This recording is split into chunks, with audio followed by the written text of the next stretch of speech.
What's up, everybody? This is Ed from This Day in Metal, and today I'm outside of Lucky 13 Saloon in Brooklyn, New York, with Esa from Amorphis. We're here to celebrate the band's 15th studio album, Borderland, which is out worldwide today. Esa, what's up, man? Thank you for joining me.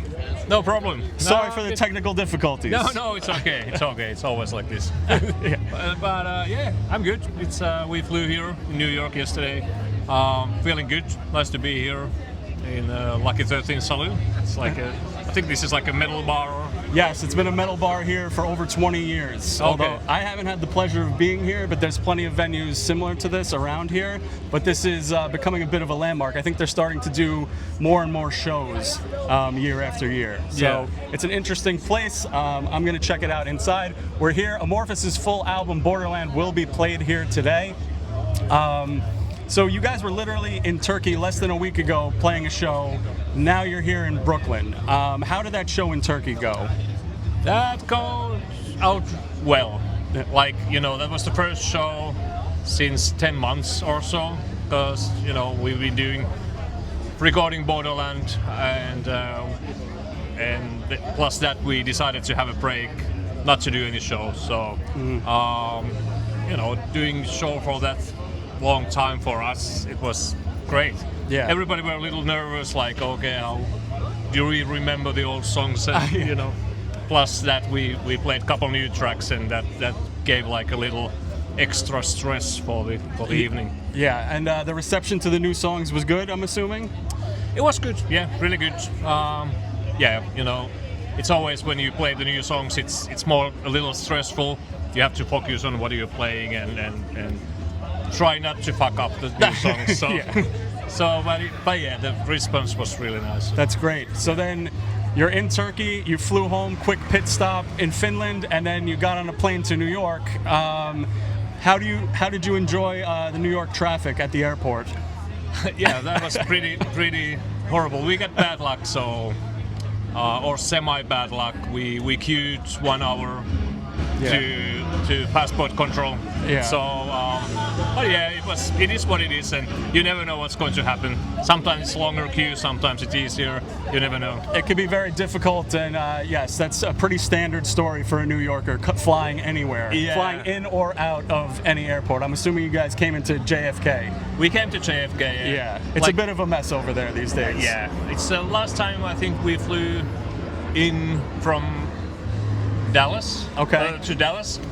That was super easy. Little easier, yeah. Anywhere really outside of New York, anywhere of your main metropolitan areas, LA is usually pretty bad, New York's pretty bad.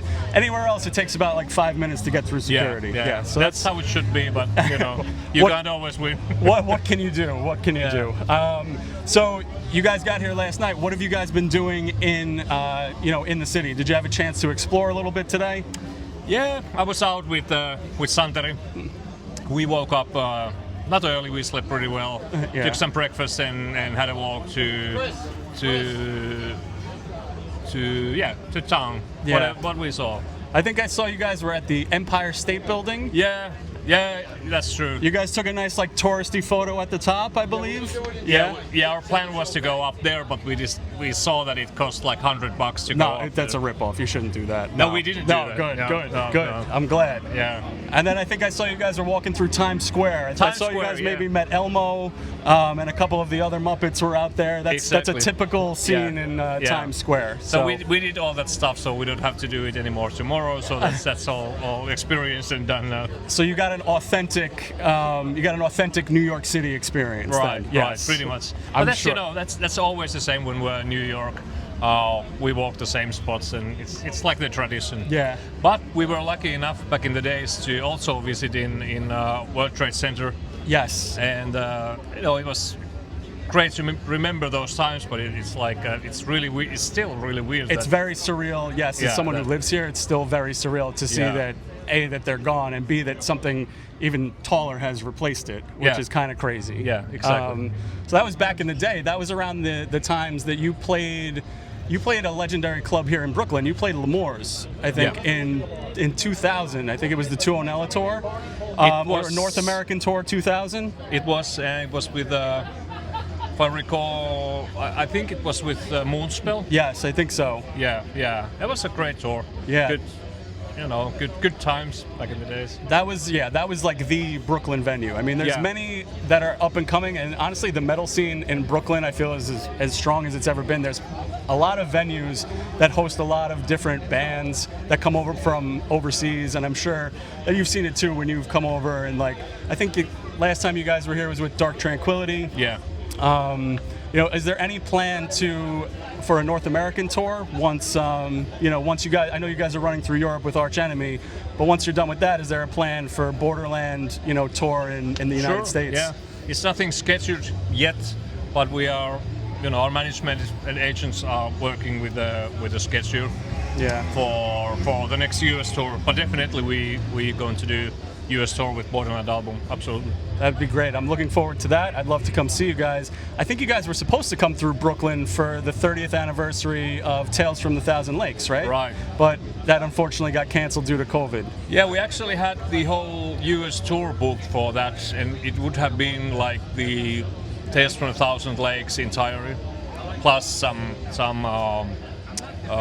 rarities, some elegy stuff from that era, and to have Entombed AD as a direct support, and there was as an opening band, so it would have been like a really killer package. Yeah. But yeah, unfortunately everybody knows what happened. The COVID hit it, and it's a shame all around. Yeah.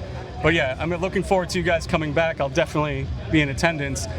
We've been talking a little bit about different things to do around the city, what you've been doing. I gave you a couple of recommendations for after this release party. If I went to Finland, what should I do? Say I went to Helsinki. What are like 3 things that I would have to make sure I did? Well, Helsinki is like, if you compare it to New York City, it's rather small. So it's really easy to walk in downtown. You can spot the regular tourist stuff over there, which is like the main square and so on. But I would recommend to take a ferry. There's an old war-aged island just in front of Helsinki. Okay. And they still have a lot of like the old walls and stuff based on during the really old war times. Yes. And that's definitely, the castle is definitely worth of checking out.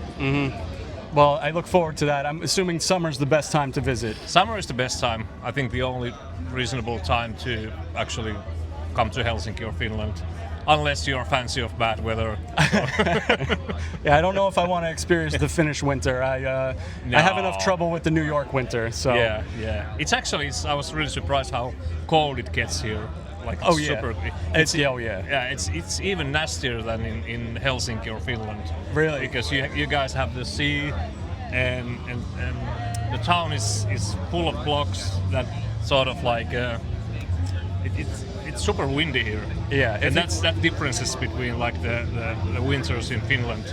Yeah, well, the wind is killer, and there's also not a lot of space, and there's a lot of cars, as you can see. So it gets pretty messy around here.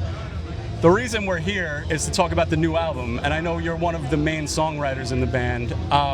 The new album has such a majestic feel to it. There's so many rich, layered textures. Like, was that a point of yours when you were writing, or was this just the natural progression of the band's, evolution? I mean, it's 35 years in, so. Right. Yeah, it's personally, I haven't changed my methods of writing music. It's very into it, and it always, you need to give it some time, to start to write music and to let out what you have. And at that point, you really don't think about, what kind of music you are making. You just, you're taking out things. It's sort of like taking out things out from your system, checking out what's coming out, but it has become, I wouldn't say like routine, but I know my ways when I can start to write music and be inspired. And I guess it goes the same thing with the other guys. The good thing about Amorphis is that we have a couple songwriters in the band, so it doesn't rely on one guy, and that gives like much more variety within our music. And when we start to think about the next album and think about the songs for the next album, there's a lot of variety, musical variety in there, what we can do. And I think that's one of the benefits in Amorphis. I think it's a wonderful, wonderful album. I have one last question for you. We are at a bar.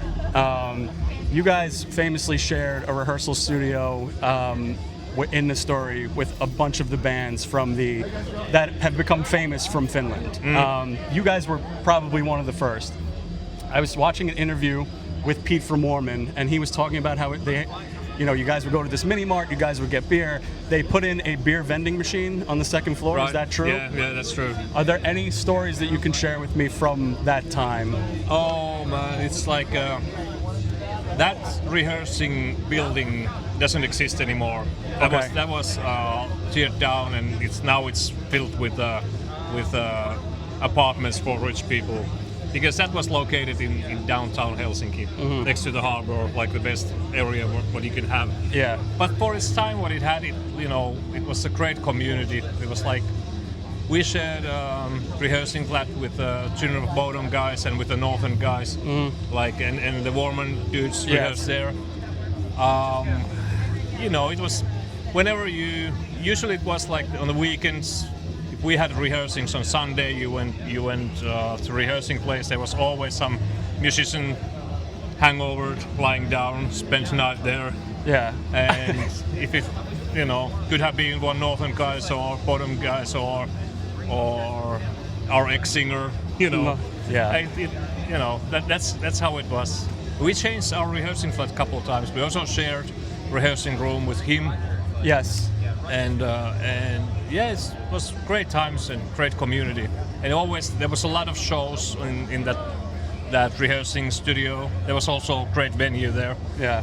And there was like a Queens of the Stone Age played there. Really? Yeah. The earliest, and that was like the capacity was like 1,500. It was like a decent club. Yeah. And it was great whenever we spot that there's like some concert or show going on downstairs, we just sneak there and watch the bands and see amazing bands. That's amazing. That's great. Well, Esa, thank you so much for doing this with me. Borderland is out now on all major streaming platforms. It's out worldwide. It's a wonderful album. You guys really need to check it out. Amorphis, 15th album. They're showing no signs of slowing down. Enjoy the evening. Thank you very much. Thank you very much. I appreciate it.